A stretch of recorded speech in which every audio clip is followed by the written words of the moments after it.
Nangangarap ka bang makapagtrabaho sa New Zealand? Hindi ka nag-iisa. Libo-libong Pilipino ang gustong makahanap ng mas magandang oportunidad sa bansang ito. Dahil sa mas mataas na sahod, healthy work environment at maayos na benefits para sa mga manggagawa. Pero syempre, ang tanong ng marami, paano ba makapagtrabaho sa New Zealand ng legal at ligtas? Ang sagot dumaan sa isang legit at lisensyadong recruitment agency. Ngayong 2025, narito ang ilang lehitimong agency sa Pilipinas na may DMW, dating POEA license at may aktwal na job orders papuntang New Zealand. Una, FMW Human Resource International Corporation. Isa sa mga kilalang agency pagdating sa skilled workers para sa New Zealand, hindi lang sa New Zealand kundi sa Europe. Specialty nila ang fields tulad ng construction, engineering at agriculture. License ng DMW at active din silang nagpo-post ng job vacancies online. Pwede nyo silang i-search sa Facebook o sa Google. Tatagpuan ang kanilang office sa Malate, Manila. I-visit nyo sila sa kanilang website sa Google para sa latest job openings. Pangalawa, Waiwa Human Resource Corporation. Maraming taon na rin ang Waiwa sa industriya ng overseas employment. Nagpapadala sila ng mga skilled workers tulad ng carpenters, welders, HVAC technicians at machine operators sa New Zealand. Sila ay may opisina sa Mandaluyong at may active Facebook page kung saan nila ina-update ang mga aplikante tungkol sa job hiring at interview schedules.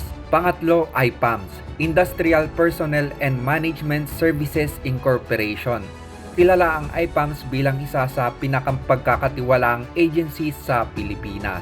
Maganda dito, hindi sila naniningil ng placement fee, processing fee o salary deduction.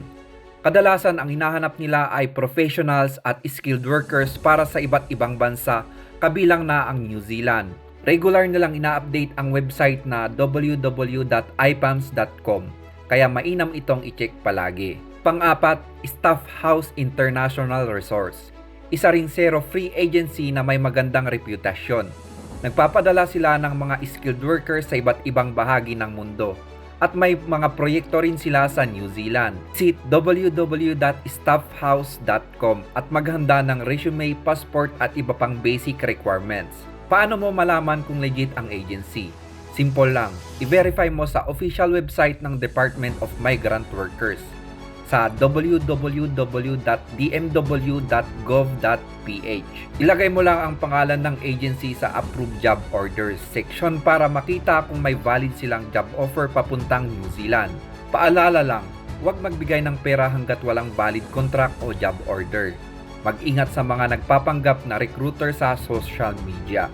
I-check ang physical office ng agency at makipag-ugnayan lang sa mga official contact numbers. Ito yung mga basic requirements sa pag-apply.